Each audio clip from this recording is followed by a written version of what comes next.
భారతీయ సంప్రదాయంలో వెండి ఆభరణాలు, వెండి పూజా సామాగ్రికి ప్రత్యేక స్థానం ఉంది. అయితే వెండి వస్తువులను పదే పదే వాడినా లేదా గాలి తగిలినా పక్కన పెట్టినా అవి త్వరగా నల్లగా మారిపోతుంటాయి. వీటిని శుభ్రం చేయడానికి ప్రతిసారి డబ్బులు ఖర్చు పెట్టి జ్యువెలరీ షాపులకు వెళ్లనవసరం లేదు. మనం వంటగదిలో ఉండే కొన్ని వస్తువులతోనే వెండికి మునుపటి మెరుపును తీసుకురావచ్చు. వెండి ఆభరణాలు, పూజా పాత్రలు కొంతకాలం ఉపయోగించిన తర్వాత లేదా నిల్వ ఉంచినప్పుడు నల్లబడ్డం సహజం. దీంతో చాలామంది వాటిని శుభ్రం చేయడానికి ఖరీదైన క్లీనింగ్ లిక్విడ్లు లేదా పాలిషులను కొనుగోలు చేస్తుంటారు. అయితే ఒక సులభమైన ఇంటి చిట్కాతో కేవలం 20 నిమిషాల్లోనే వెండి వస్తువులకు తిరిగి కొత్త మెరుపును తీసుకురావచ్చు. వెండి గాల్లోని సల్ఫర్ తేమతో చర్యకు లోనవడం వల్ల దాని ఉపరితలంపై నల్లటి పొర ఏర్పడుతుంది. దీన్నే టార్నిష్ అంటారు.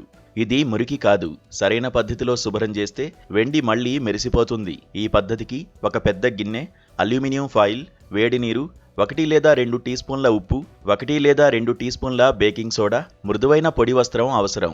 ముందుగా గిన్నెలో అల్యూమినియం ఫాయిల్ పరిచి వేడి నీరు పోయాలి. అందులో ఉప్పు, బేకింగ్ సోడా వేసి బాగా కలపాలి.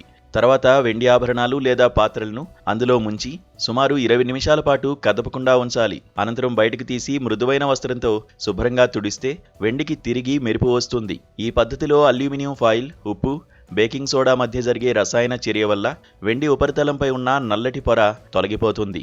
ఎక్కువగా రుద్దాల్సిన అవసరం లేకుండానే మంచి ఫలితం కనిపిస్తుంది.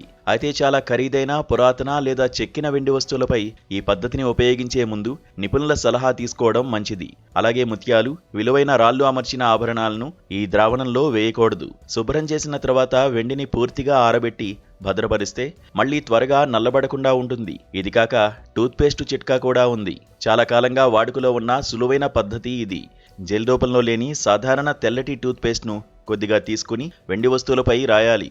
పాత టూత్ బ్రష్తో మెల్లగా రుద్ది ఆపై గోరువెచ్చని నీటితో కడిగేయాలి. దీనివల్ల వెండి నగలు తక్షణమే మెరుస్తాయి.